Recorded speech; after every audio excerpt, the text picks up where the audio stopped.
Debt talks still at a stalemate as Republicans reject President Obama's demand to raise taxes during a recession. The American people understand that tax hikes destroy jobs. As Senator Rubio said last week, we don't need more taxes. What we need are more taxpayers. And Senator Marco Rubio from Florida, Republican, joins me now. Good to see you, Senator. Good morning. So I've seen your op-ed, and what you say is basically we're being sold the wrong message that we need a balanced approach with regard to these debt talks. In what way? Well, we do need a balanced approach. I think the president's got the wrong balance. We can't possibly raise enough taxes, even if we wanted to. We couldn't possibly raise enough taxes to even make a dent on the debt. The only way to generate revenue for government that's enough so that we can make a run at this debt is to grow the economy, to create jobs. And that's what I mean when I say what we need are not new taxes. What we need are new taxpayers. What we need is job creation.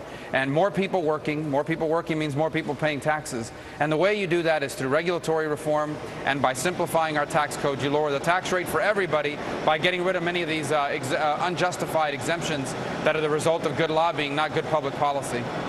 I don't know if you happened to hear the president yesterday before another round of debt talks, but he sounded like he was appealing to the independents out there. He said he's not going to mind taking the heat from his own party. And if you believe the insiders, they're saying that he was willing to raise the Medicare age from 65 to 67. Do you believe him?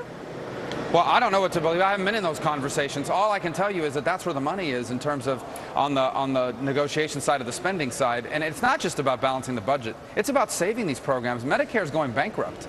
Medicare can't continue the way it is now because it's going to go bankrupt. I think we need to save Medicare. It's an important program. And anybody who's for leaving Medicare the way it is now is for bankrupting Medicare.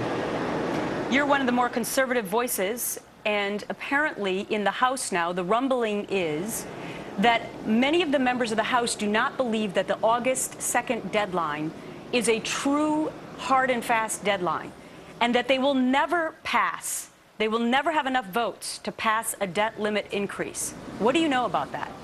Well, I don't know anything about the deadline. If Treasury says it's August 2nd, it's August 2nd, because from my mind, we can't deal with this soon enough. To me, this is not about the debt limit. To me, this is about a fact that our government, the government of the United States, every year spends $1.5 trillion of money it does not have. It borrows 40 cents out of every dollar that it spends. That's what this is about to me. And this debt limit is just an opportunity to deal with that. And the way to deal with that is to control spending through a spending cap, real cuts now, and a balanced budget amendment, and then grow our economy and create new jobs, new taxpayers, not new taxes. That will generate revenue that we can use to pay down this debt, but not tax increases. There is no tax increase that's big enough or can possibly pay down this debt. I know you're relatively new to the political scene, but Dick Morris, who of course used to work in the Clinton administration, is now a Fox News contributor. He says that you are the shoo-in for the Republican vice presidential nomination. Listen to this. No question. This is an arranged marriage. I've said Your bride is chosen, the groom to be named later. We need to carry the Latino vote. We need to carry Florida. And Marco Rubio is a superstar.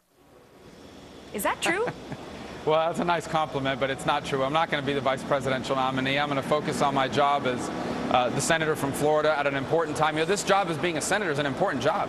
Right. So you would say no if somebody asked you? Yeah, I'm not going to be the vice presidential nominee. I'm focused on this job. This is the job that I wanted. It's the job that I ran for. I'm happy to be here to work on this, and I think I can make a difference. That's why I'm with you this morning, because I so desperately believe that we need to create new jobs. Right. Issue number one in America is unemployment. It's not the debt limit, although the debt limit's important. I think I can make a difference. Senator Marco Rubio making news this morning, Republican senator from Florida. Thanks so much.